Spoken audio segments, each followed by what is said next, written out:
आप सबको जय मसीह की प्रियो।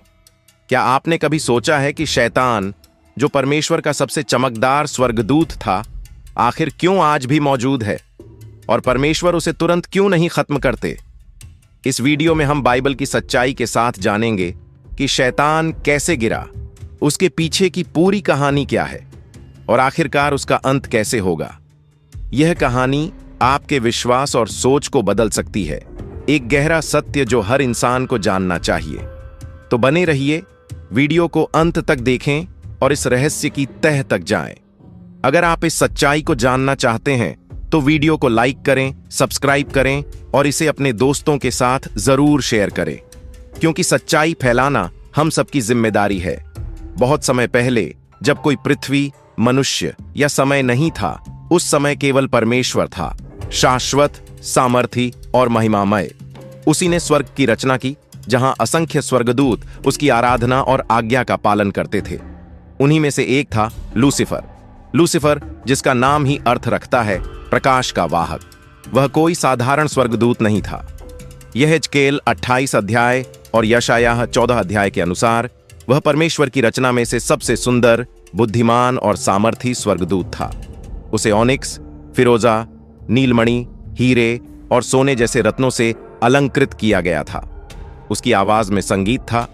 वह न सिर्फ दिखने में मनोहर था, बल्कि वह परमेश्वर की आराधना में स्वर भी था। वह परमेश्वर के सिंहासन के अत्यंत समीप नियुक्त किया गया था। उसे विशेष अधिकार, सम्मान और पद दिया गया था। वह स्वर्ग के संतुलन और व्यवस्था में प्रमुख था। परमेश्वर ने उसे निर्दोष बनाया था और वह आरंभ से ही सिद्ध था। लेकिन एक दिन उसके अंदर कुछ बदलने लगा। धीरे धीरे लूसीफर के मन में वह विचार उठा, मैं भी ऊंचा बन सकता हूं। क्यों ना मैं भी सिंहासन पर बैठूं? क्या मैं भी परमेश्वर के समान नहीं हो सकता? यही सोच थी घमंड, जिसने पहले पाप को जन्म दिया। उसका सौंदर्य उसकी आंखों में एक धोखा बन गया। उसका स्थान, उसकी बुद्धि, उसकी महिमा, सब उसे यह विश्वास दिलाने लगे कि वह परमेश्वर से कम नहीं है। यशायाह 14 अध्याय 13 और 14 आयात में लिखा है, मैं स्वर्ग पर चढ़ जाऊंगा, मैं अपना सिंहासन परमेश्वर के तारों के ऊपर स्थापित करूंगा, मैं परम प्रधान के तुल्य बनूंगा। यह सिर्फ एक स्वर्गदूत की घमंड भरी कल्पना नहीं थी, यह सृष्टिकर्ता के विरुद्ध पहला विद्रोह था। परमेश्वर जानता था कि यह विद्रोह स्वर्ग की शुद्धता को नष्ट करेगा, और यहीं से वह स्वर्गदूत, जो एक समय सबसे ऊंचा था, गिरना शुरू हुआ।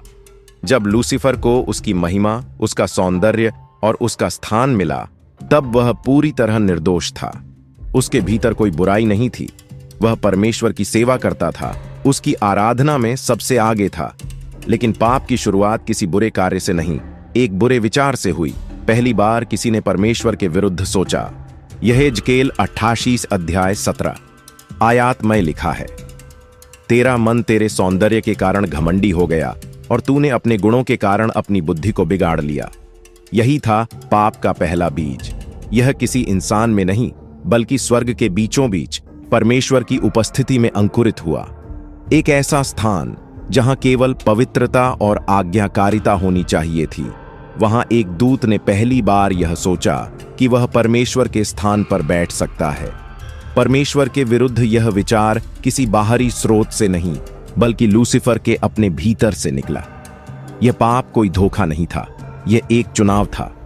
लूसीफर ने जाना कि वह क्या सोच रहा है, लेकिन उसने विचार को नहीं रोका, बल्कि उस पर भरोसा करना शुरू किया। धीरे धीरे वही सोच एक बातचीत बन गई, फिर एक योजना और अंत में एक विद्रोह। यह इतिहास का पहला पाप था, जब सृजन ने अपने सृजनहार के विरुद्ध सोचना शुरू किया। यह वह क्षण था जब पाप अस्तित्व में आया। पवित्रता के बीच एक दरार, प्रकाश में पहला अंधेरा और एक ऐसा विचार जो पूरी सृष्टि को गिरा सकता था। परमेश्वर सब कुछ जानता था। वह देख रहा था कि जो एक समय उसका सबसे महान स्वर्गदूत था, अब धीरे धीरे पाप का पिता बन रहा है। यहीं से पाप की यात्रा शुरू हुई और उसके साथ परमेश्वर की न्याय की योजना भी। पाप का विचार अब लूसीफर के भीतर सीमित नहीं रहा।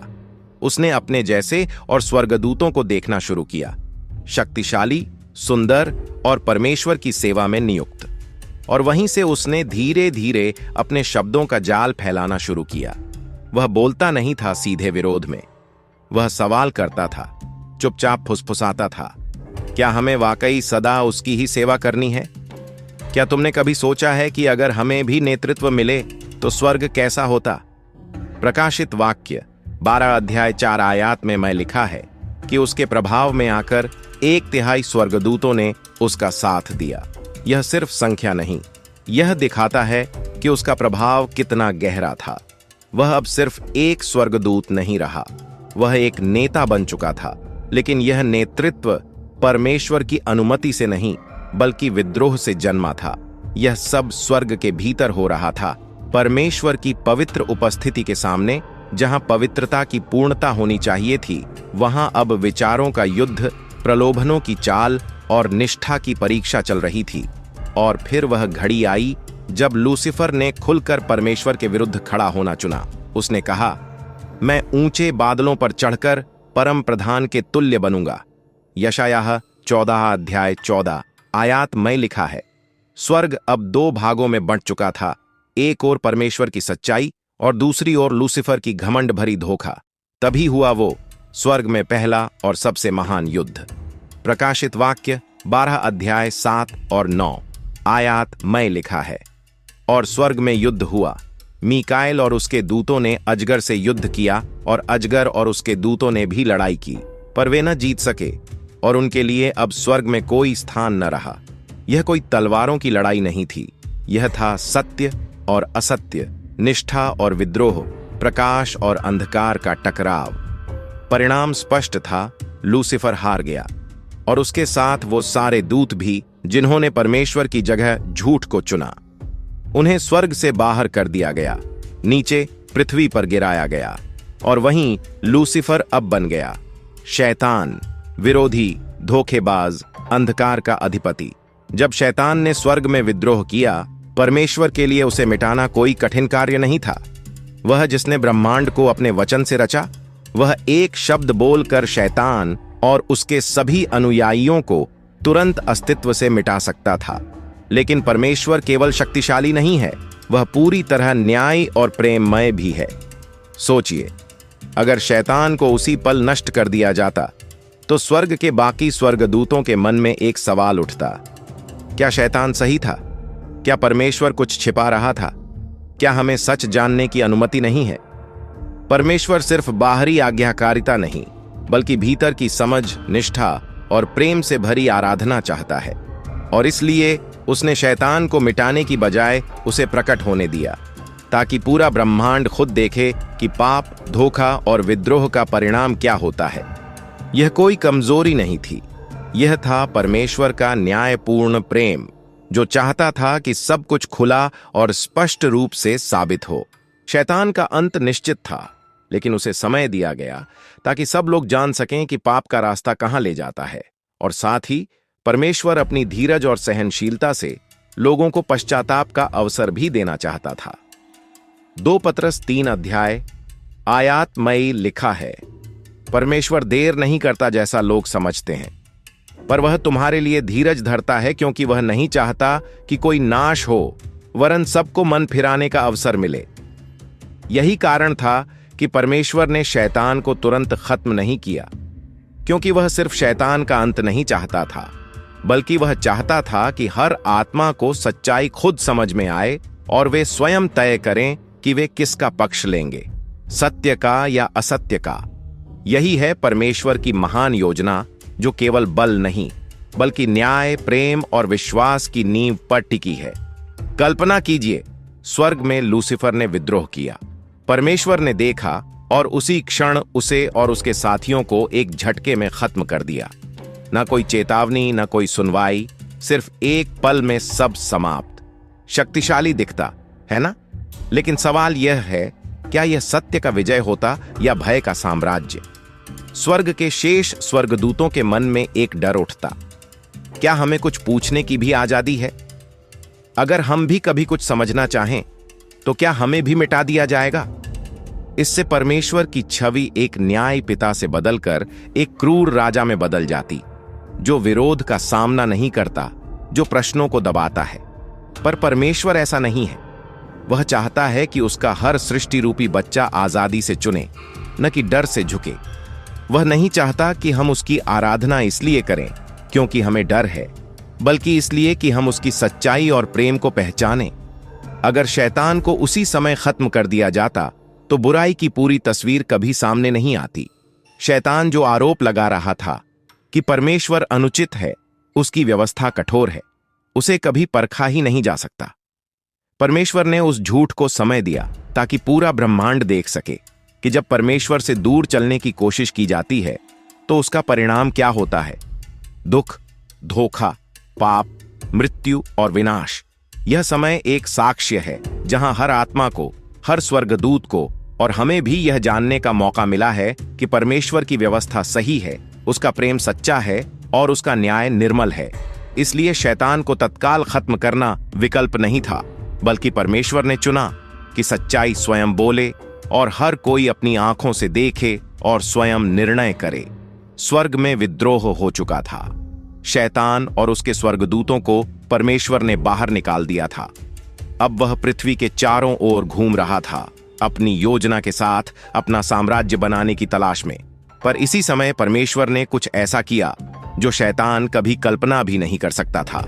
परमेश्वर ने पृथ्वी बनाई और उस पर मनुष्य को अपने स्वरूप में रचा। उत्पत्ति 1 अध्याय 6 आयात में परमेश्वर ने कहा, आओ हम मनुष्य को अपने स्वरूप पर, अपने सदृश्य बनाएं। यह कोई साधारण निर्माण नहीं था। यह एक घोषणा थी कि परमेश्वर ने ऐसा प्राणी बनाया है जिसमें स्वतंत्र इच्छा, सोचने की शक्ति और परमेश्वर से प्रेम करने की क्षमता हो। लेकिन सवाल यही था, क्यों? जब शैतान पहले से सक्रिय था तो परमेश्वर ने इस नई सृष्टि को उस खतरे के बीच क्यों रखा? क्योंकि परमेश्वर की योजना यह थी, संपूर्ण ब्रह्मांड के सामने यह दिखाना कि एक प्राणी जिसे परमेश्वर ने प्रेम से रचा, जिसे स्वतंत्रता दी गई, वह भी सच्चे दिल से परमेश्वर को चुन सकता है, बिना किसी झोर, बिना किसी डर के। मनुष्य एक साधारण मिट्टी से बना शरीर, लेकिन जिसमें परमेश्वर की सांस है, उसे चुना गया एक जीवित गवाही के रूप में कि परमेश्वर की सच्चाई और प्रेम को कोई भी पहचान सकता है, चाहे वह धरती पर हो या स्वर्ग में। और इसी कारण से शैतान ने मनुष्य को निशाना बनाया। वह जानता था अगर वह इस सृष्टि को गिरा सके तो वह परमेश्वर की योजना को असफल कर सकता है। पर परमेश्वर पीछे नहीं हटा। उसने मनुष्य को बनाया और अदन की वाटिका में रखा, जहां वह उसके साथ चलता था, बात करता था और प्रेम करता था, यह दिखाने के लिए कि मैं चाहता हूं कि मेरा प्रेम तुम्हारे साथ रिश्ते में प्रकट हो, ताकि ब्रह्मांड जान सके कि सच्चा प्रेम बलपूर्वक नहीं बल्कि आजादी में फलता है। यह परमेश्वर की साहसिक योजना थी जिसमें वह जानता था कि खतरा है, लेकिन फिर भी उसने चुना प्यार करना, भरोसा करना और इंसान को अवसर देना। परमेश्वर ने आदम और हव्वा को अदन की वाटिका में रखा, एक सुंदर, शुद्ध और पूर्ण स्थान जहां सब कुछ था, जीवन, आनंद और परमेश्वर की संगति। परमेश्वर ने उन्हें एक आदेश दिया, बाग के सब वृक्षों का फल तुम खा सकते हो, पर भले बुरे के ज्ञान के वृक्ष का फल न खाना, क्योंकि जिस दिन तुम खाओगे उसी दिन तुम मर जाओगे। उत्पत्ति 2 अध्याय 16 और 17 आयात में लिखा है, यह आदेश कोई बंधन नहीं था, बल्कि एक परीक्षा थी उनकी आजादी की। और यहीं से शैतान ने अपनी पहली चाल चली। वह एक सांप के रूप में आया, चालाक, मोहक और धैर्य से भरा हुआ। उसने सीधे मना नहीं किया, बल्कि एक सवाल पूछा, क्या वाकई परमेश्वर ने कहा? उत्पत्ति 3 अध्याय 1 आयात में लिखा है, क्या सचमुच परमेश्वर ने कहा कि तुम बाग के किसी भी वृक्ष का फल न खाना? देखा आपने, शैतान परमेश्वर के वचन को तोड़ मरोड़ कर हव्वा के मन में संदेह भर रहा था। फिर उसने झूठ बोला, तुम मरोगे नहीं, जब तुम खाओगे तुम्हारी आंखें खुल जाएंगी और तुम परमेश्वर के समान बन जाओगे। यह वही झूठ था जिससे वह स्वर्ग में गिरा था। अब वही झूठ, वही लालच वह इंसान के सामने परोसा गया। हव्वा ने फल को देखा, सुंदर, स्वादिष्ट और आकर्षक, पर उसने उस वचन को भूल गया जो परमेश्वर ने कहा था। उसने फल खाया और फिर आदम को भी दिया। यह पाप मजबूरी में नहीं, बल्कि स्वतंत्र इच्छा से चुना गया पाप था। और उसी क्षण उनकी आंखें खुल गईं, पर जिस सत्य के लिए नहीं, बल्कि लज्जा, डर और दूरी के लिए। वो परमेश्वर से छिप गए, उनका रिश्ता टूटा, निर्दोषता खत्म हो गई और पाप का बोझ मानवता पर उतर आया। लेकिन यही नहीं, उस दिन परमेश्वर ने एक प्रतिज्ञा भी की, जिसे पहला सुसमाचार कहा जाता है। स्त्री का वंश तेरे सांप सिर को कुचलेगा। उत्पत्ति 3 अध्याय 15 आयात में लिखा है, यानी शैतान की पहली जीत अंत नहीं थी, बल्कि एक भविष्यवाणी थी कि परमेश्वर स्वयं मानव रूप में आएगा और इस युद्ध को हमेशा के लिए खत्म करेगा। जब अदन की वाटिका में पाप का पहला बीज बोया गया, परमेश्वर सब कुछ जानता था। उसने देखा कि शैतान अब धरती पर भी झूठ फैला रहा है, इंसान को धोखा दे रहा है, परमेश्वर के चरित्र पर प्रश्न उठा रहा है। पर सवाल यह नहीं कि परमेश्वर उसे मिटा नहीं सकता था। वह सर्वशक्तिमान है, उसके लिए एक पल भी काफी होता। पर परमेश्वर का उद्देश्य सिर्फ शैतान को हराना नहीं था, बल्कि सत्य को उजागर करना था। शैतान ने जो झूठ फैलाया था कि परमेश्वर अनुचित है, उसकी व्यवस्था कठोर है, परमेश्वर बस चाहता है कि लोग उसके गुलाम बने, इन सब का जवाब ताकत से नहीं, बल्कि सत्य के प्रकाश से देना था। परमेश्वर ने चाहा कि पूरा ब्रह्मांड, स्वर्गदूत, इंसान और आने वाली पीढ़ियां स्वयं देखे और समझे कि शैतान का मार्ग कहां ले जाता है। और इसलिए परमेश्वर ने शैतान को अभी मिटाया नहीं, बल्कि उसे एक सीमित समय तक जीवित रहने दिया। न इसलिए कि वह असमर्थ था, बल्कि इसलिए कि वह धैर्यवान और न्यायी है। यह एक न्यायिक प्रक्रिया है, जैसे किसी अदालत में सभी साक्ष्य प्रस्तुत किए जाते हैं ताकि अंतिम निर्णय हर कोई देखे, समझे और कोई संदेह न रहे। शैतान के झूठ को समय के साथ झूठा साबित होना था और परमेश्वर के प्रेम और व्यवस्था को हर परिस्थिति में सच्चा और श्रेष्ठ सिद्ध होना था। यहां तक कि आज जब हम दुनिया में दुख, युद्ध, छल, मृत्यु और पाप देखते हैं, तो हमें यह समझ में आता है कि परमेश्वर से दूर जाने का क्या परिणाम होता है। इसलिए शैतान का जीवित रहना कमजोरी नहीं, बल्कि परमेश्वर की बुद्धिमत्ता और न्याय का प्रतीक है। जिस दिन सत्य पूरी तरह उजागर हो जाएगा, उस दिन न्याय भी होगा और विनाश भी। क्रूस पर शैतान को पराजय मिली, पर उसका अंत अभी बाकी क्यों है? जब परमेश्वर ने आदम और हव्वा के पाप के बाद उन्हें अदन से निकाल दिया, तो यह निर्णय मात्र दंड नहीं था, बल्कि एक उद्धार योजना की शुरुआत थी। एक योजना जिसमें एक दिन एक स्त्री की संतान आएगी जो सांप का सिर कुचलेगी। उत्पत्ति 3 अध्याय 15 आयात में लिखा है, शैतान उस दिन से जान गया था, एक दिन कोई आएगा जो उसे हरा देगा। और वह दिन आया जब परमेश्वर का पुत्र यीशु मसीह देहधारी बनकर पृथ्वी पर आया, न किसी राजसी वैभव में, न तलवार लेकर, बल्कि प्रेम, दया और सत्य के साथ। शैतान ने मसीह को हर मोड़ पर गिराने की कोशिश की, मरुभूमि में प्रलोभन देकर, लोगों के विरोध से, धार्मिक नेताओं की घृणा से, यहां तक कि क्रूस तक ले गया। लेकिन शैतान ने वही किया जो उसका स्वभाव है, धोखा। उसे लगा कि क्रूस पर मसीह को मारकर उसने जीत पाई है, परंतु क्रूस शैतान की हार का स्थान बन गया। कुलुस्सियों 2 अध्याय 15 आयात में लिखा है, उसने प्रधानताओं और अधिकारों को निर्वस्त्र कर दिया, उन्हें क्रूस पर खुलेआम तमाशा बनाकर उन पर जय पाई। मसीह ने अपने लहू से इंसान के पाप का मूल्य चुकाया। अब कोई भी जो मसीह में विश्वास करता है, वह शैतान के दावे से मुक्त है। क्रूस पर शैतान की कानूनी शक्ति टूट गई, उसका झूठ उजागर हुआ, उसका विरोध निष्फल हुआ। लेकिन सवाल उठता है, अगर वह हार गया तो अभी तक जिंदा क्यों है? क्योंकि जैसे किसी अदालत में अंतिम फैसले से पहले समय दिया जाता है कि सब साक्ष्य उजागर हों, वैसे ही परमेश्वर ने एक निश्चित समय तय किया है जहां शैतान को पूरी तरह नाश किया जाएगा। अभी वह अंतिम सज्जा के इंतजार में है, उसकी हार हो चुकी है।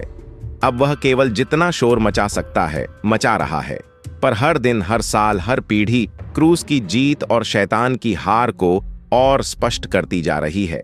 जल्द ही वह दिन आएगा जब वह हमेशा के लिए खत्म कर दिया जाएगा। आज हम जिस बुराई को देख रहे हैं, वह शैतान की चालें हैं या परमेश्वर की अनुमति? हर रोज जब हम समाचार सुनते हैं, कहीं आतंकवाद, कहीं युद्ध, कहीं बच्चों की तस्करी, कहीं बलात्कार, कहीं भूख से तड़पती मां, तो कहीं लालच में इंसान की इंसानियत बिकती नजर आती है। एक सवाल उठता है, अगर परमेश्वर प्रेम है तो यह सब क्यों हो रहा है? क्या यह परमेश्वर की ओर से है या किसी और की चाल? बाइबल इस बारे में एकदम स्पष्ट है। शैतान इस संसार का ईश्वर बन बैठा है। तो कुरिन्थियों 4:4 में लिखा है, हां, परमेश्वर ने उसे पूरी दुनिया का मालिक नहीं बनाया, पर इंसानों ने अपनी स्वतंत्र इच्छा से जब पाप चुना तो उन्होंने शैतान के झूठ को स्वीकार कर लिया। इसका नतीजा, शैतान ने पृथ्वी पर झूठ, लालच, हिंसा और दुख का एक साम्राज्य खड़ा किया। उसने सत्य को तोड़ मरोड़ कर भ्रम फैला दिया। उसने धर्म और राजनीति दोनों में भ्रष्टाचार डाल दिया। उसने इंसान के दिल में स्वार्थ और घृणा बो दी। उसने इंसान को दूसरे इंसान से डराना सिखाया, मारना सिखाया, झूठ बोलना सिखाया। लेकिन यह सब करते समय वह खुद को छिपा लेता है ताकि दोष परमेश्वर पर जाए। अगर परमेश्वर है तो यह सब क्यों हो रहा है? शैतान चाहता है कि इंसान यही कहे और परमेश्वर से दूर होता जाए, लेकिन परमेश्वर यह सब कर नहीं रहा। वह देख रहा है, वह रोक सकता है, पर वह हर दिल को परख रहा है। क्यों? क्योंकि अब युद्ध केवल अच्छाई और बुराई का नहीं है, बल्कि यह एक गवाही है। गवाही की जब कोई मनुष्य परमेश्वर को छोड़े तो यह संसार कैसे बिगड़ता है। जब इंसान अपने निर्णय की स्वतंत्रता का दुरुपयोग करता है तो परिणाम क्या होते हैं, और जब कोई परमेश्वर में भरोसा करता है तो उस अंधेरे में भी कैसे वह प्रकाश से चमकता है। अय्यूब की कहानी इसका सबसे बड़ा प्रमाण है। शैतान ने कहा, अय्यूब तुझसे इसलिए प्रेम करता है क्योंकि तू उसे आशीष देता है। परमेश्वर ने शैतान को एक हद तक छूट दी और पूरे ब्रह्मांड ने देखा कि सच्चा विश्वास दुख में भी टिकता है। आज भी दुखों के बीच परमेश्वर हमें अकेला नहीं छोड़ता, बल्कि हमें खुद की ओर खींचता है।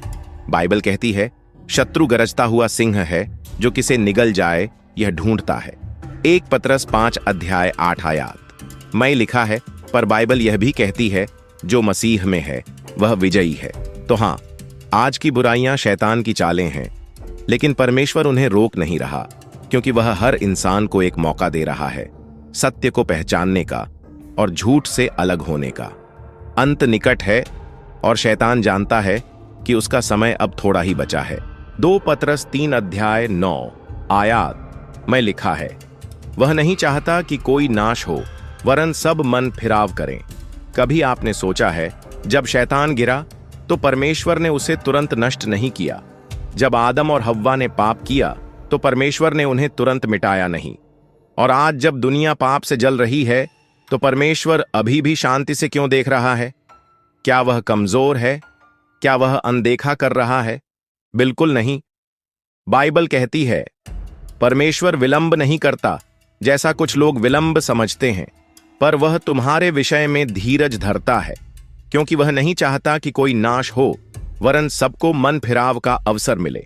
2 पतरस 3:9 में लिखा है, यानी उसकी देर उसकी दया है। यह वह समय है जिसे परमेश्वर हमें दे रहा है, ताकि हर इंसान एक बार सत्य को जान सके और अपने जीवन का निर्णय जबरदस्ती नहीं, पर समझदारी से ले सके।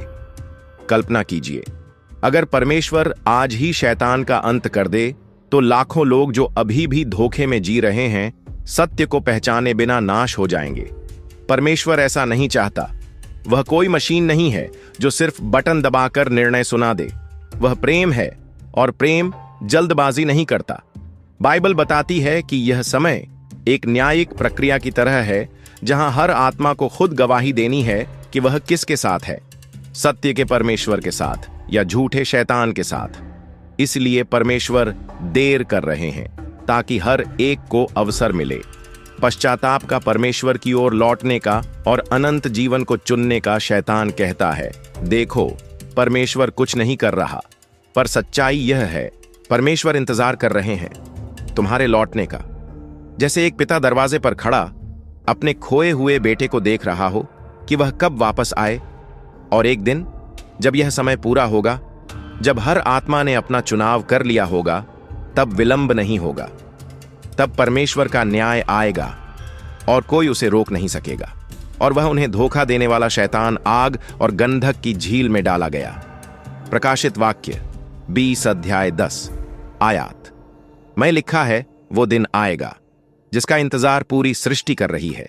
जब पाप, पीड़ा, मृत्यु और धोखे का अंत होगा और परमेश्वर की अंतिम विजय प्रकट होगी। बाइबल कहती है कि एक दिन शैतान को पकड़कर उस आग की झील में डाल दिया जाएगा जहां उसका नाश होगा और वह फिर कभी किसी को बहकाने नहीं पाएगा। यह कोई कल्पना नहीं, यह परमेश्वर का न्यायिक वादा है। प्रकाशित वाक्य 20 अध्याय 10 आयात में लिखा है, शैतान जो उन्हें धोखा देता था आग और गंधक की झील में डाला गया, जहां वह दिन रात युगानुयुग पीड़ा पाएगा। उस दिन हर घाव भर जाएगा, हर आंसू मिट जाएगा और जो इस युद्ध में परमेश्वर के साथ खड़े थे वे अनंत जीवन के साथ उसके राज्य में प्रवेश करेंगे। यह केवल शैतान का अंत नहीं होगा, यह सत्य की पूर्ण जीत होगी और यही परमेश्वर की योजना थी, शैतान को न्यायपूर्वक हराना, ताकि कोई भी न कह सके कि परमेश्वर ने जबरदस्ती की। वह दिन आएगा और बहुत जल्द आएगा। हां, बिल्कुल बच सकते हैं। शैतान भले ही सिंह की तरह दहाड़े, परंतु जो परमेश्वर के साथ चलते हैं उन्हें कोई नहीं हिला सकता। बाइबल में लिखा है, जो तुझ में है वह उससे बड़ा है जो संसार में है। 1 यूहन्ना 4 अध्याय 4 आयात में लिखा है, शैतान का हर धोखा, हर झूठ परमेश्वर के वचन से पराजित होता है। यीशु जब जंगल में परीक्षा में था तो उसने हर वार का जवाब लिखा है से दिया। यही तरीका आज भी है। परमेश्वर का वचन ही हमारी ढाल है। इफिसियों 6 हमें बताता है कि हमें परमेश्वर के सारे हथियार पहनने हैं, सत्य की कमरबंद, धर्म की छाती पर बख्तर और विश्वास की ढाल, जिससे शैतान के जलते हुए तीरों को बुझाया जा सकता है। परमेश्वर कभी नहीं कहता कि परेशानियां नहीं आएंगी, पर वो वादा करता है, मैं तेरे साथ हूं, तुझे न छोड़ूंगा न त्यागूंगा, इसीलिए डर नहीं। अगर हम वचन में जड़े हैं तो शैतान से हर बार जीत सकते हैं। अब जब हम सच्चाई जान गए, क्या हम परमेश्वर का साथ देंगे या भ्रम में फंसेंगे? यह कहानी केवल इतिहास की नहीं है, यह आज की भी कहानी है और कल की भी। जब परमेश्वर ने स्वर्ग और धरती बनाई और मनुष्य को आजाद इच्छा दी, तो यह भी एक निर्णय था जो आज हम सबके सामने है। क्या हम शैतान की चालों में फंसेंगे जो भ्रम, धोखा और विनाश लेकर आते हैं, या हम परमेश्वर के प्रेम और सत्य को अपनाएंगे? बाइबल स्पष्ट है, हर इंसान को मौका मिला है सच्चाई को जानने का, पश्चाताप करने का और परमेश्वर के साथ संबंध बनाने का। हमारा चुनाव है जीवन या मृत्यु, प्रकाश या अंधकार, सत्य या झूठ। परमेश्वर ने हमें प्यार किया इतना कि उसने मसीह को भेजा जो हमारी जगह पाप की सजा सहने आया। आज भी वह दरवाजा खुला है और वह हमें बुला रहा है, मेरे पास आओ, मैं तुम्हें शांति और जीवन दूंगा। क्या आप तैयार हैं उस बुलावे का जवाब देने को? क्या आप आज अपने जीवन की दिशा बदलेंगे? याद रखिए, यह निर्णय आपके जीवन की सबसे बड़ी, सबसे महत्वपूर्ण चॉइस है। याद रखिए, हर अंधेरे के बाद एक उजाला आता है। सच्चाई की राह चुनें, क्योंकि वही आपको सच्ची आजादी और शांति दिलाएगी। जीवन में कभी भी हार मत मानिए। परमेश्वर की योजना हमेशा हमारे भले के लिए होती है। आपकी लड़ाई की कीमत अनमोल है। पाप और अंधकार के बीच लड़ाई जारी है, लेकिन आपका विश्वास आपको हर चुनौती से ऊपर उठने की ताकत देता है। आप अकेले नहीं हैं, परमेश्वर आपके साथ हैं और हर दिन आपको बेहतर बनाने का मौका देते हैं। अगर आपको यह कहानी पसंद आई हो तो इसे लाइक करें, अपने दोस्तों के साथ शेयर करें और हमारे चैनल को सब्सक्राइब करें, क्योंकि यही सच्चाई फैलाने का असली रास्ता है। याद रखिए, आपके छोटे से कदम भी दूसरों के जीवन में बड़ा बदलाव ला सकते हैं। आइए मिलकर इस सच्चाई को हर दिल तक पहुंचाएं। धन्यवाद कि आपने हमारा वीडियो पूरा देखा। आपकी मौजूदगी हमारे लिए बहुत मायने रखती है। जुड़े रहिए, क्योंकि सच्चाई की यात्रा अभी खत्म नहीं हुई।